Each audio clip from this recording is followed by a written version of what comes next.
Margaret Schlachter with Mud Run Guide. I'm here with Adam Kimball. We have now finished week 4 of the wheel. So, Adam, thanks for being here.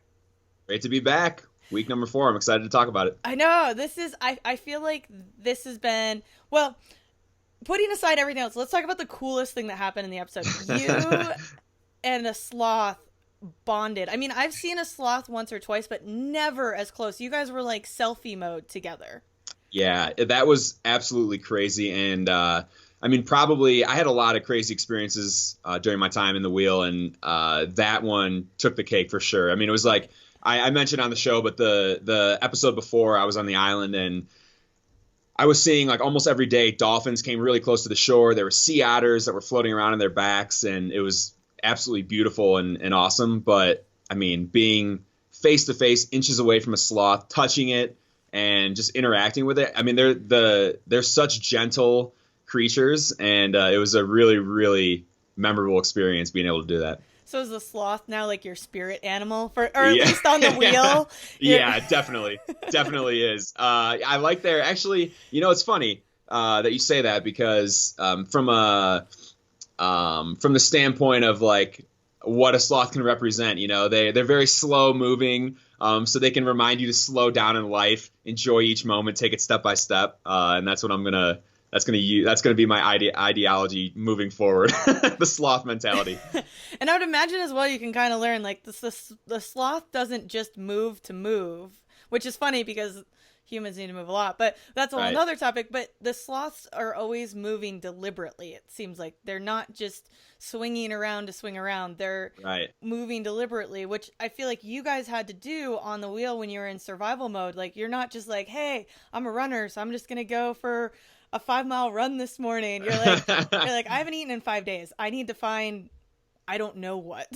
Right. No, exactly. And so because of my experience with the sloth, I did a little extra research about the animal just to see what they were all about. And they have I forget how many chambers it is, but their stomach is like, I don't know, maybe 6 different chambers, right? It's really complex, and it takes them a really long time to break down food. So they eat primarily plants, and it takes their stomach a really long time to break down that food. And as a result of that, they're very slow moving, and they are, like you said, very deliberate with their movements because they have no extra energy to waste. And that was certainly how things became after a short amount of time. I think I maybe mentioned in a previous conversation of ours that early on in the wheel, I was at times I would take opportunities to go on a nice hike or search around and kind of explore as much as I could. And then I realized about 4 days in that I was just wasting energy. So I had to be a lot more deliberate, about what I was doing.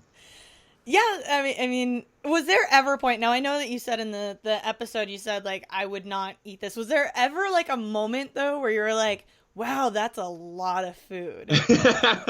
What's funny is that the thought didn't even cross my mind, which I don't know if that was just ignorance on my part or what, but for as hungry as I was, I think I just in the moment I was wrapped up in how cool of an animal experience it was. And I've always been an animal lover from the time I was a little kid, So I think I was more starstruck by the sloth than worried about getting food at that time. And maybe after the fact I would have thought more about the food, but in the moment it was all just about interacting with this incredible creature. Yeah, and as you said on the show, I know that you said in the episode that like it kind of took your mind off of being hungry. Did that like I mean, it seems like when you're in these survival modes, you have these brief highs that sort of then like carry you for a while through kind of the low points. As we've talked about before with your ultra running, the same sort of thing. It's all the same, Yeah. same, just different situation. So did that sort of encounter? Did that kind of like lift your spirits for a couple days, or how long did that sort of glow of oh my gosh, I just saw a sloth and I'm like selfie mode with it and touching it? Right. Yeah, no, it was that. I mean, the analogy with ultra running is so true, riding the highs and lows. That experience. It carried me a solid day, at least I would say, because there was at that time, obviously there started with 5 competitors left in the episode down to 4 at the end. But there's only so much you can show, right? But during a lot of those, I mean, during the everyday, just constant happenings, thinking about talking about food is something that's going on all the time, for me at least. And so that experience, it was like I was thinking about and reflecting on that experience for a solid 24 hours after that. And it really did. It was exactly the distraction that I needed to just for a short period of time take my mind off of food, you know?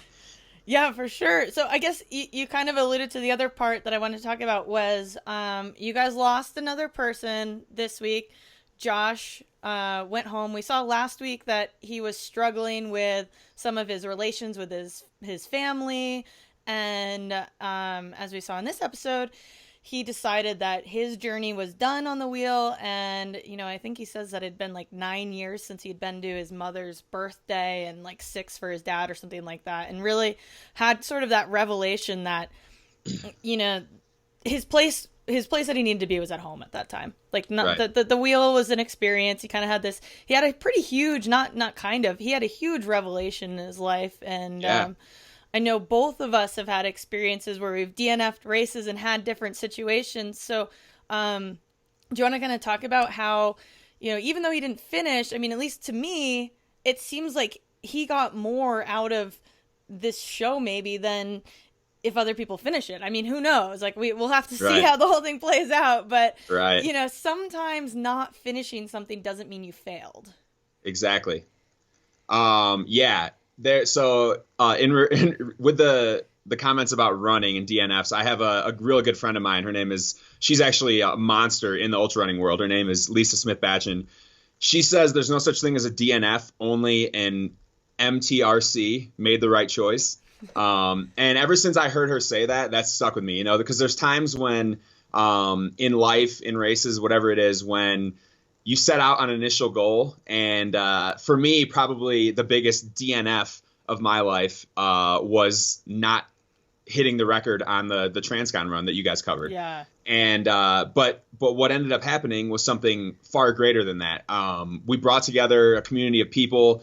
During my struggles, people were able to identify with that more and were uplifting me, and I was in turn inspiring them. It was like in a whole amazing story that we never saw coming that happened because of the struggles and falling away from the initial goal, right?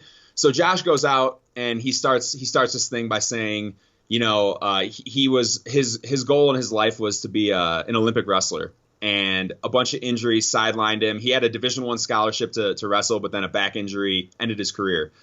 And he was trying to go out on the wheel to see that he still had that competitive spirit, that lion inside, you know? And he talks about in the episode how when he talked about the things that he was going to miss going on the show, he said a hot shower and music, right? Yeah. Didn't even talk about missing his family. And then he goes out here, has this total like light bulb moment where he realizes that he hasn't been living his life the way that he wants to live it in all areas, you know? And sometimes, and this happens to everybody, it's like sometimes you can be outwardly selfish and sometimes you can be selfish in a way that you don't even realize you're being selfish. And I think the latter is what applied to Josh. He was really focused on what he was trying to do, and in turn, some other things in his life kind of fell off.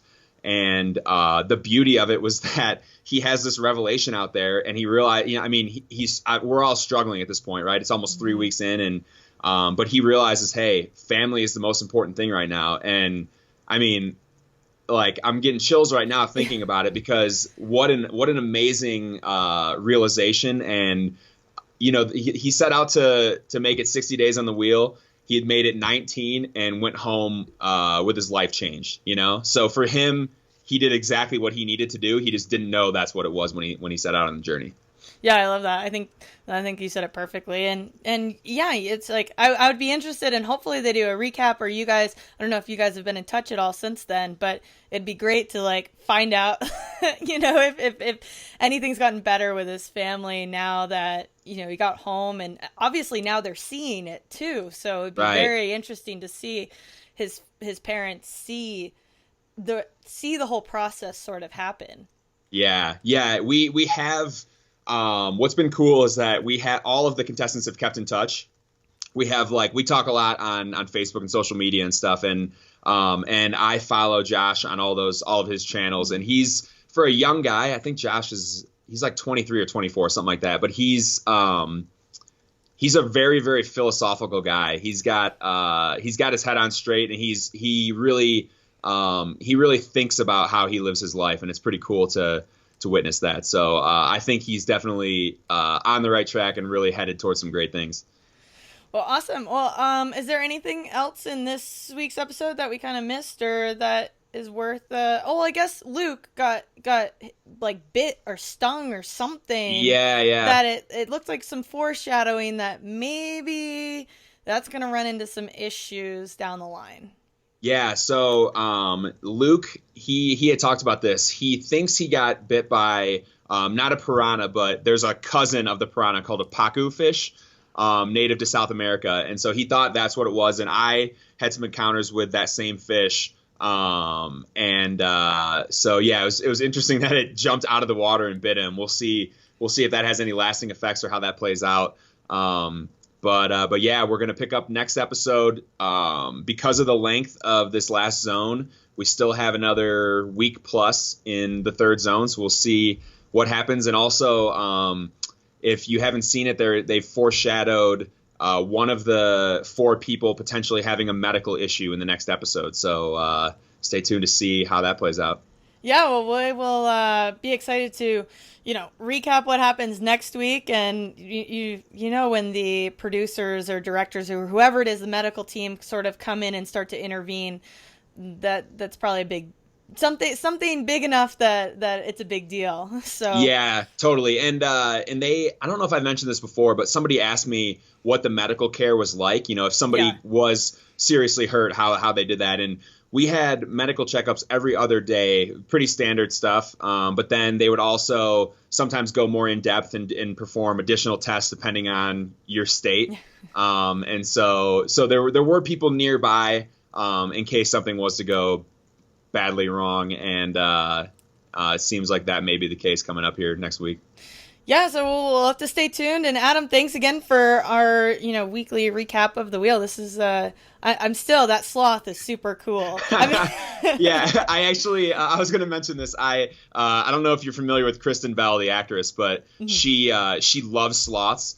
And so I tweeted at her just to see if she'll respond. I did it yesterday, so we'll see if she makes a comment or if she watches the episode. Well, we'll have to see, and we'll check back in to see if she's retweeted you back as well. Cool, yeah, for sure. All right, well, have a great week. You too. Talk to you soon, Margaret. Yep.